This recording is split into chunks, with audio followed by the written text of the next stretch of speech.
Geral, FM O Dia. Estamos de volta com o Comando Geral na sua Dia TV, canal 23.1 para Teresina, Timon e região. E também no 23.2 na FM O Dia, 92.7 no Rádiosnet e no Portal O Dia para o mundo inteiro, no Facebook, no Instagram, @FM O Dia 927. Comando Geral, FM O Dia. Participação popular, bom dia. Bom dia, futuro vereador de Teresina, vai ser campeão de voto. Bom dia, Eliese, bom dia, Chico Gomes, e a todos que estão sintonizados aí na FM O Dia, né, rapaz? Com muita informação, com música também, né? E um programa assim, numa dinâmica diferente, né, rapaz? É, certo. E é isso aí, quem tá falando é o Dilon aqui. Eu tô sabendo, meu amigo velho. Sempre acompanhando. Hoje tá uma feiazinha boa, rapaz. Né? Quando tá essa feiazinha pra gente sair da costela de manhã pra vir trabalhar, olha. Olha aí, rapaz. O negócio é sério, rapaz. É sério. Tá encostado na costelinha, né, rapaz? Tem que largar pra gente trabalhar, olha, rapaz. É, rapaz. Aí a gente vem assim meio zangado. Mas essa friezinha é bom porque a gente trabalha, fica disposto, né? E a gente dorme bem. Tá certo, senhor de novo. É bom pra dormir, pra trabalhar, pra namorar. Enfim, fica um clima muito agradável. É verdade. Uma saudação aí a vários amigos que estão sintonizados. Seu Manel Messias. O Elias está perguntando se o senhor vende fiado pra ele. Rapaz, a gente vender fiado pra radialista é um bom negócio, é? E se for pra produtora, nossa amiga Jéssica Salles, ela pode ir aí comprar fiado? E a Jéssica? Gente boa, rapaz, que acompanha, inclusive, né? Nós temos o Francisco Tangará e tantos outros, né? Professor Sérgio falou agora há pouco também. E a todos que acompanham esse programa muito bom, deixando a gente bem informado. Não deu nem ouvido pra Jéssica, não, hein? Tá certo, um abraço, papai. Aí. Comando Geral, FM. Vocês já ouviram falar naquela banda Mala Sem Alça? Aquela banda é boa, aquela banda é boa.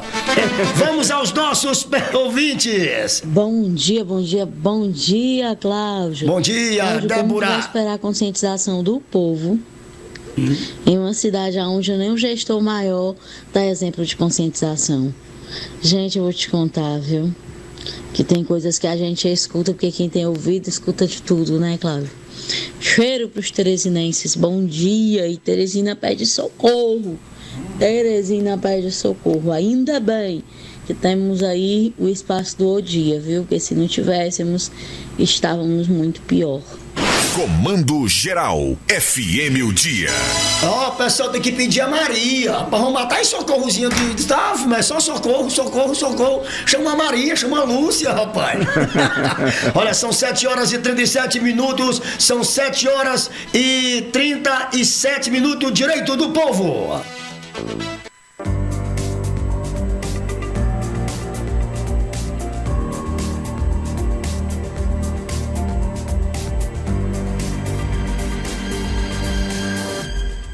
Comando Geral, FM O Dia.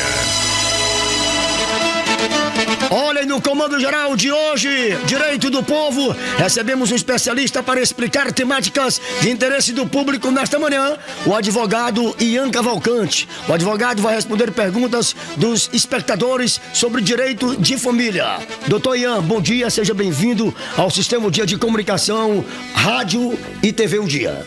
Bom dia a todos os ouvintes, bom dia a todos os telespectadores. Muito obrigado pela oportunidade. Falar de direito, principalmente de direito de família, é uma honra, porque é algo que nos remete todos os dias a problemas. Então nós temos que resolver e nós temos que ter conhecimento para isso. Epa, não desligue não, meu amigo. Eu vi você que você ia mudando o canal. Não mude não, nós vamos falar do direito à família. Atenção, olha, como podem ser conceituadas família e direito de família? Certo. O direito de família é um direito muito amplo, certo? Principalmente por conta das quantidades de evoluções da sociedade. Então, o que antes nós considerávamos normal, que era homem e mulher ser casados, hoje não. Hoje existe o poliamor, hoje existe a possibilidade muito ampla e permissiva de família. Então, nós temos que avaliar cada caso concreto, mas deixando bem claro que o que define hoje família é o fato de duas pessoas quererem estar juntas. Isso reflete hoje a realidade. Ok. Elias Rodrigues. Inclusive no campo jurídico. Varejo, Elias. Inclusive no campo jurídico, para determinar direitos, esse conceito ele é válido e a justiça tem acatado esses modelos variados de família. Tem acatado, mas eu acho que ainda falta muito para a justiça brasileira ainda se debruçar. Por exemplo, a questão sucessória de tudo isso. Certo. A questão sucessória ainda é algo meio emblemático. Como fica a justiça brasileira, o posicionamento brasileiro no que diz respeito a heranças? Exemplo, eu vou dar um exemplo muito clássico. Um homem casa com uma mulher, esse casal vira um trisal e depois dois tem um filho anterior ao casamento e aí tem a relação desse filho para com esse outro que está entrando na relação, esse terceiro que está entrando na relação. Então como é que fica tudo isso no campo sucessório? Porque a partir do momento que você entra dentro de uma relação, você não pode dizer até aqui a pessoa tem direito, depois daqui a pessoa vamos aqui não explicar tem devagarinho, doutor. Vamos o homem, claro, o casal ali, aí o esposo tem filho fora, relacionamento anterior. A esposa também tem filho fora, relacionamento anterior. Aí os dois agora têm um filho, né? Não, Cláudio, não. É assim. Não, mas dentro desse... Vamos pegar esse exemplo. Outro exemplo também, né? Outro exemplo. Vamos pegar esse exemplo aí. E aí, dentro desse exemplo que você está colocando, surge um terceiro para um trisal. Exatamente sobre isso. Isso. Como fica a questão sucessória de tudo isso? Porque a gente fala de uma relação de um que já existia, que é o filho do primeiro, desse primeiro citado. Existe a questão dos direitos desse segundo, que era apenas da mulher. Certo. E existe agora um terceiro que entra na relação, nessa questão de formalmente, né? Formalmente. E como fica o direito? Como fica o direito? Então, assim, a justiça brasileira ainda tem muito que se debruçar. A gente está ainda bem no início desses questionamentos. Ainda nessa mesma linha, duas pessoas do mesmo sexo formulam uma união entre si, adotam uma criança e posteriormente eles se desvinculam, se separam. Quem fica com a criança e aquele que fica tem direito a pedir pensão alimentícia, por exemplo? Os direitos são iguais. Então a gente não vai mais pensar que, porque são dois homens ou duas mulheres, o direito vai ser tratado de forma diferente. O direito é igual. Ponto. Então quem tem condições de permanecer, e aí eu falo não só financeiramente, mas psicologicamente também, com a guarda da criança, assim a justiça determinará. Fato é que a maioria das separações hoje em dia tem adotado a guarda compartilhada como regra. Então, isso já vem... Os números já vêm aí apontando isso. É como comprovar uma relação, doutor, seja entre duas pessoas de sexo diferente ou do mesmo sexo. Como comprovar perante a justiça que existia uma relação? Certo. Essa pergunta é muito aberta. Por que é muito aberta? Porque eu sempre digo que o juiz é que determina. O juiz que avalia as provas. Lógico que o primeiro julgador acaba sendo o advogado. Nós vamos avaliar as provas que chegam até nós e aí sim montar uma cadeia de acontecimentos para que a gente possa facilitar o entendimento do Ministério Público, do juiz. Mas fato é que hoje o celular, o WhatsApp facilita muito. Antigamente não tinha WhatsApp, então era mais difícil, a gente tinha que juntar provas, comprovar que essas provas eram de muitos anos atrás. Desculpa, provas não, fotos. E essas fotos eram de muitos anos atrás. A gente tinha que mostrar que as pessoas residiam juntos, só que hoje... com a evolução das relações, às vezes as pessoas têm um relacionamento e por vezes moram juntas. Então, assim, hoje, de verdade, de acordo com o caso concreto, mas mostrando essa correlação entre os documentos que nós apresentamos e como funciona dentro da relação do casal. Porque, como esse exemplo que eu dei, que as pessoas são casadas e moram em ambientes diferentes, nós também temos que mostrar para o juiz. Juiz, nós somos casados, mas é um acordo. Eu ter a minha casa, ele ter a casa dele e nós passarmos momentos em família juntos. Isso tudo depende de cada relação. E aí, já sendo ao contrário, união instável. E a união estável, ela pega os mesmos pré-requisitos. Porque o casamento, pelo menos, você tem ali a certidão de casamento. A união estável, não. Eu tenho que comprovar ao juiz que existia essa união estável. Existe um tempo para provar, assim, a união estável? A legislação brasileira não diz mais tempo, né? Ou melhor, nunca disse tempo. Qual é o tempo? Ela diz a vontade... Doutor, né? Isso. Doutor, tem o mesmo direito? Tem o mesmo direito. Tem o mesmo direito. Tá, meu amigo, velho, não vá se cair desse de querer morar só pra brincar, não, você se arrebenta. Agora, doutor, uma pergunta aqui. surge na minha vida um filho já maior de idade, que quer o reconhecimento de paternidade, e aí Sim. é diagnosticado que de fato é meu filho de fato. Ele e a mãe podem pedir todos os seus direitos de pensão alimentícia retroativo, ou eu tenho que me comprometer daqui para frente, ou o fato dele ter me procurado já depois da fase adulta e eu não tenho mais nenhuma responsabilidade? São 3 perguntas. No que diz respeito ao direito, você só pode ser cobrado de algo que você tem conhecimento. Para trás, infelizmente, não tem como você ser condenado por isso. Certo. Vamos lá, né? Isso Certo. é uma informação muito importante. Mas vamos também pegar o outro exemplo de, por exemplo, você tem essa informação de que você é pai, mas você não exerce esse direito de pai. Você não ajuda financeiramente, você não ajuda emocionalmente, e a justiça brasileira aí sim tem entendido pela condenação por abandono afetivo. Então, existe a possibilidade dessa condenação. Tá certo. Olha, são 7. Já tem mais uma resposta, Cláudio. E a outra é respeito... É sobre cobrar... Não, a cobrança retroativa. Embora ele sendo de maior. Isso, pronto. E aí, no que diz respeito a ser de maior. Ser de maior, a legislação brasileira já diz, né? Passado a maioridade não estando estudando, e aí a jurisprudência diz essa questão do não estudo, o pai estaria exonerado. Uma questão muito importante que muitos pais acabam sendo penalizados é porque a exoneração de pensão alimentícia, quando decretada pelo juiz, ela tem que ser também realizada pelo juiz. Caso não seja, o pai vai continuar pagando pensão. Isso. Vai continuar pagando pensão. Então, se você hoje paga a pensão e está determinado pela justiça, vá à justiça também pedir a exoneração. A exoneração ela não acontece de forma automática.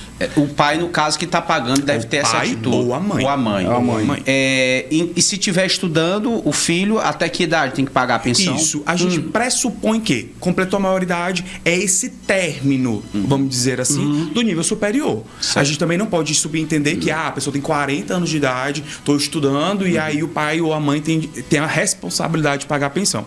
A jurisprudência tem entendido 24 anos. Certo. Mas eu entendo, e aí, com base em decisões da justiça mesmo, que é essa continuidade do ensino superior, logo após o complemento da maioridade. Tá explicado aí a situação no caso de pensão alimentícia. Meu amigo, olha, liga pra cá, faça a sua pergunta. Você que tá morando aí com a meninazinha 6 meses, 7 meses, vai cair pra lá e eu pra B. Você toma cuidado. São 7 horas e 47 minutos. Olha, nós temos uma pergunta aqui, já descendo um pouco da pensão alimentícia. No caso do casal, se separando, tão menor, quem fica com a guarda? Já comentou, né? Já. Mas se foi perguntado, eu vou repetir a resposta e deixar isso mais claro. Para ficar com a guarda, existe a capacidade financeira, existe a capacidade psicológica, e o juiz ou o Ministério Público muito bom ressaltar isso vai aí. avaliar isso. Salvo os acordos e salvo a guarda compartilhada, que os pais têm sim a responsabilidade de decidir em conjunto o que é o melhor para o filho. Fato é que o juiz e o Ministério Público, nesse momento, ele vai avaliar o que é melhor para o filho. E eu falo juiz e Ministério Público, mas nós, advogados, também temos essa responsabilidade primária de não defender somente o pai, não defender somente o nosso cliente, não defender a mãe, mas defender de forma responsável o direito do menor, porque é o incapaz naquele momento. Pronto, agora, Cláudio, o casal se separou. O pai está honrando todos os seus compromissos de pensão alimentícia, e a mãe, por exemplo, ela não está cuidando, está desvirtuando aquilo que é negligenciando aquilo que é encaminhado para cuidar do filho. Como o pai pode rever essa situação e buscar a guarda da criança? Tá, eu vou te falar de forma de experiência jurídica, tá? Muitos pais querem. Eu transferi R$500 para minha ex-esposa para ela comprar, sei lá, material escolar para o menor, e eu descobri que ela gastou tudo em roupa. O que é que eu vou fazer? Eu vou lá brigar. Não é. Esse não é o procedimento. Você não tem que brigar, você não tem que bater boca, você não tem que desgastar uma relação, porque você tem que lembrar que o seu filho ou a sua filha está no centro dessas atenções. Ele vai sentir, por quê? Porque a mãe, querendo ou não, vai chegar em casa e vai falar do pai, vai criar, querendo ou não, uma alienação parental, que é proibido. Então, você tem que ter um pouco de sabedoria e o quê? Documentar. Essas documentações têm que ser levadas à justiça para que a justiça aí sim determine Então, qual se eu dou 500 conto ali, eu faço um recibozinho aqui. Exatamente. Recibo para que está sendo feito. E aí... Não importa o destino do dinheiro, você deixou o dinheiro na família lá. Calma, importa. Porque, por exemplo, se eu estou pagando o colégio, chego depois de um mês, sou notificado pelo colégio, dizendo que o colégio está em aberto, mas eu tenho recibo. Muito bem. Então, essa reiteração eu mostro para o juiz, eu peticiono no processo, ou eu abro um processo para demonstrar exatamente essa desídia da criação do menor. E aí, tanto o Ministério Público tem essa responsabilidade de fiscalização, tanto os genitores também têm. Pronto. Então, Tá isso é certo. muito... Agora, sim, Chico Gomes, pode concluir. Por exemplo, eu dei R$200 aqui e aí ao invés dela comprar o lanche da criança... Rapaz, pode ser pouco demais, R$200, pô. Dei R$200 para o lanche semanal, por exemplo, ao invés da mãe e comprar esse lanche, foi tomar e tudo. Aí eu tenho que fotografar, comprovar como a gente consegue gerar essa prova nesse caso específico. Certo. Tanto a comprovação de que você acabou de dizer que é o lanche semanal. Você vai saber do seu filho, por exemplo, se ele tá ou não lanchando. Você vai saber, quer seja no colégio, porque você pagou esses R$200 para o colégio fornecer o lanche, e quando você foi ao colégio, você percebeu que não tem esse dinheiro depositado para a compra do lanche, quer seja em casa, porque o seu filho pode, em determinado momento, lhe ligar. Então, todas essas informações você vai juntando áudio, você vai juntando vídeo, você vai juntando declaração do colégio, você vai juntando tudo isso para comprovar que ela não está cumprindo. Tá certo. Fotos, só para finalizar, fotos de, eu vou atrás dela no bar, eu acho isso muito mais radical. Por quê? Porque isso pode gerar uma distorção da realidade. Exemplo, você foi ao bar para tirar foto dela, mas ela pode informar que você está perseguindo ela. E quem garante que ela está usando o dinheiro, né? E aí também tem essa questão. Mas aí você entra em outra esfera, você entra em uma esfera possivelmente criminal. Então eu não aconselho essa forma mais radical. A pergunta do telespectador aqui, Cláudio.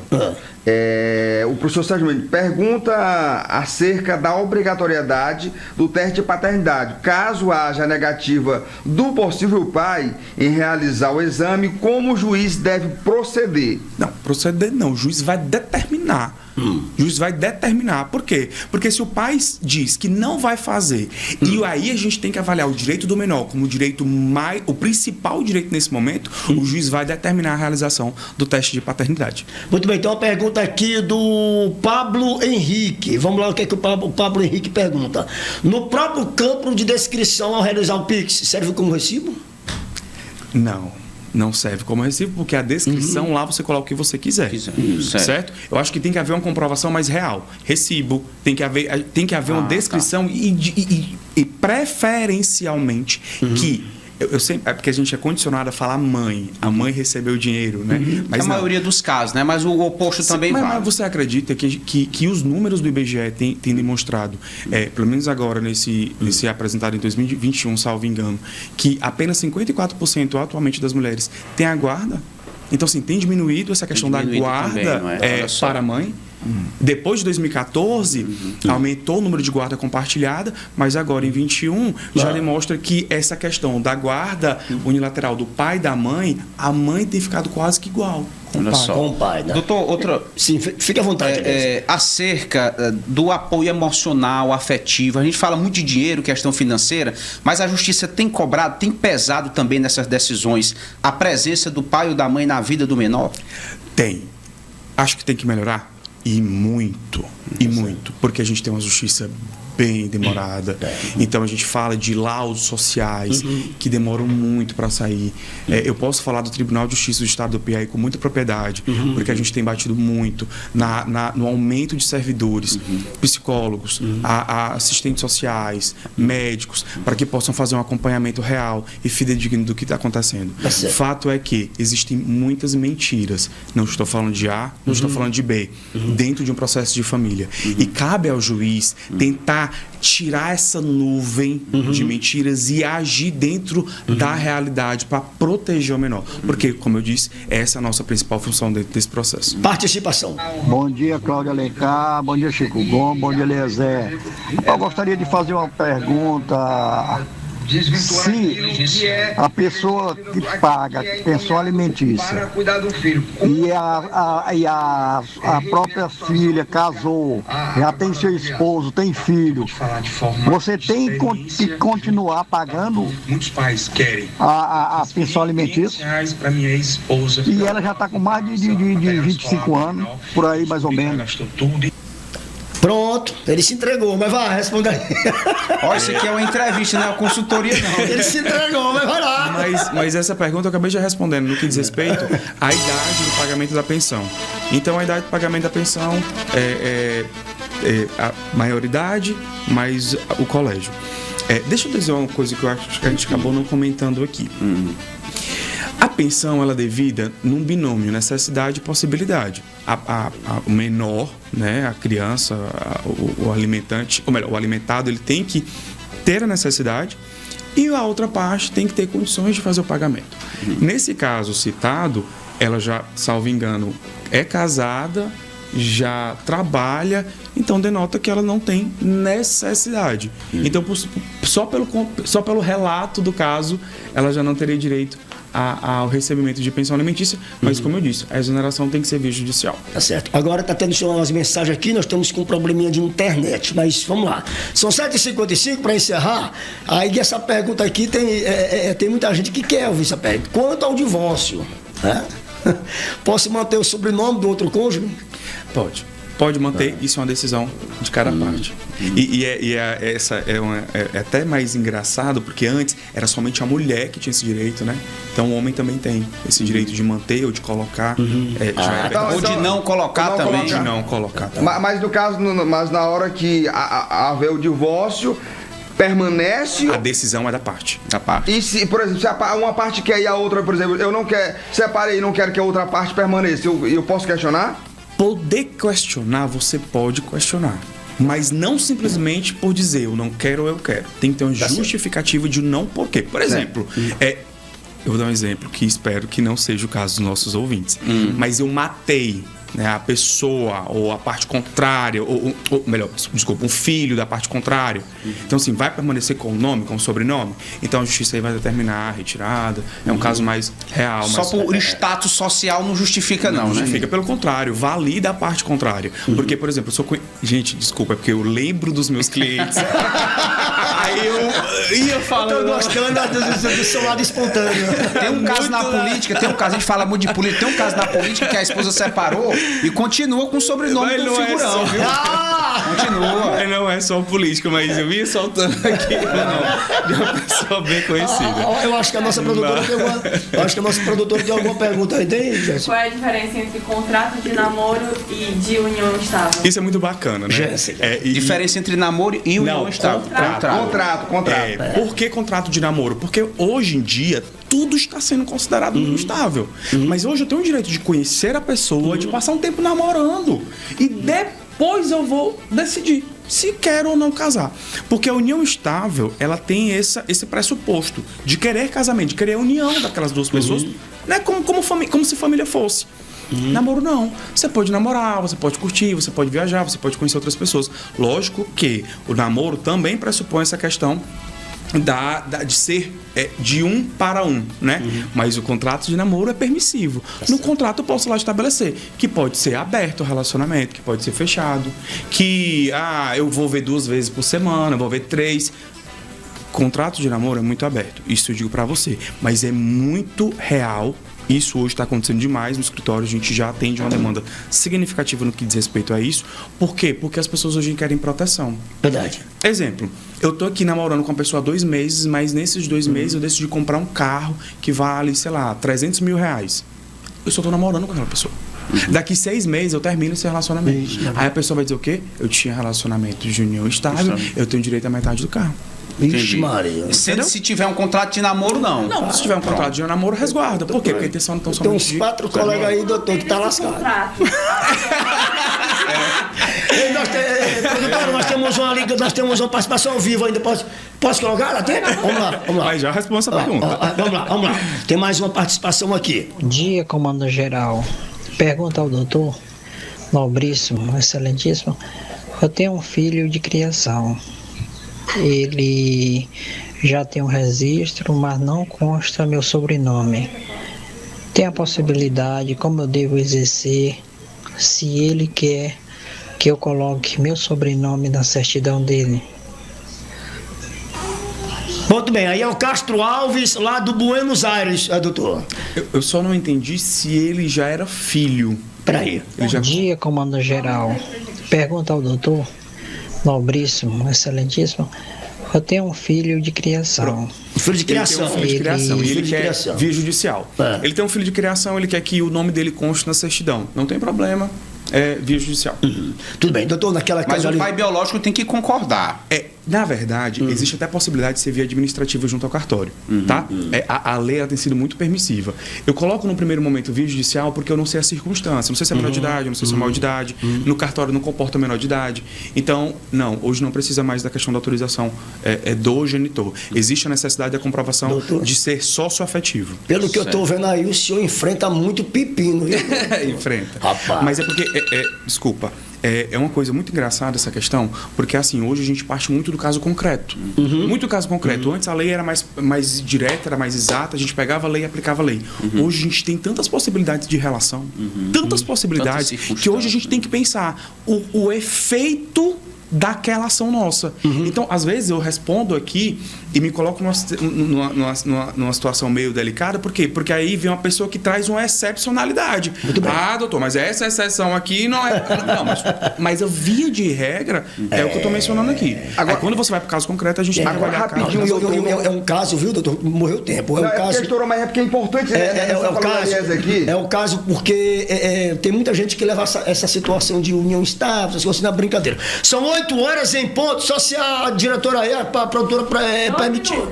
Não, tem dois testemunhais. Em cima do que o Elias colocou, a partir de que idade o enteado ou enteada pode chegar e dizer, eu não quero o sobrenome do meu pai de sangue, eu quero o sobrenome do meu pai adotivo ou do meu pai de consideração. A partir de que idade ele pode decidir por isso? Idade é uma questão muito complicada.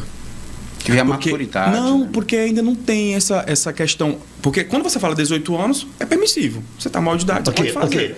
Agora, quando você fala abaixo de 18 anos, a legislação não acoberta e a jurisprudência ainda não tem algo consolidado. Entende? Então, assim, alguns doutrinadores falam que a partir dos 14 anos o menor pode ser ouvido. Tem outros que falam que 12 anos o menor pode ser ouvido.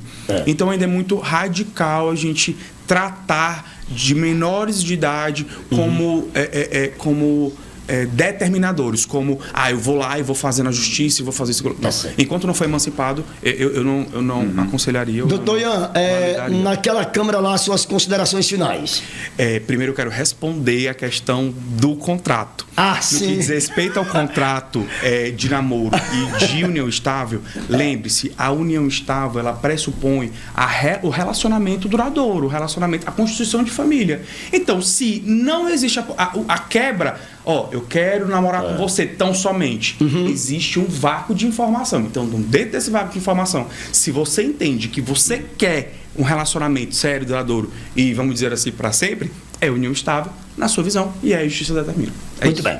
Doutor Ian, naquela Câmara lá, suas considerações finais. Pronto, primeiro eu queria agradecer. Falar de direito de família, na verdade, falar de um direito como um todo é muito importante, não só para mim como advogado, mas para toda a sociedade. Porque é uma evolução. A sociedade está em evolução, o direito está em evolução, e nós, como operadores de direitos, temos que fomentar a discussão para que nós possamos cada vez mais tornar o direito mais possível, tirar o direito do irreal e colocar o direito no real. A função do advogado é essa. Então, eu tenho que agradecer a todos vocês pela oportunidade e me colocar sempre à disposição, sempre que precisarem. Nós que agradecemos a sua participação, ter atendido carinhosamente o nosso convite de estar aqui no Sistema de Comunicação, e agradecer a Jéssica aí por ter lembrado dessa pauta maravilhosa que rendeu muito.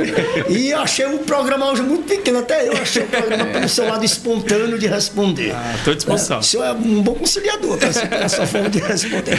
Muito obrigado, pode ficar aí.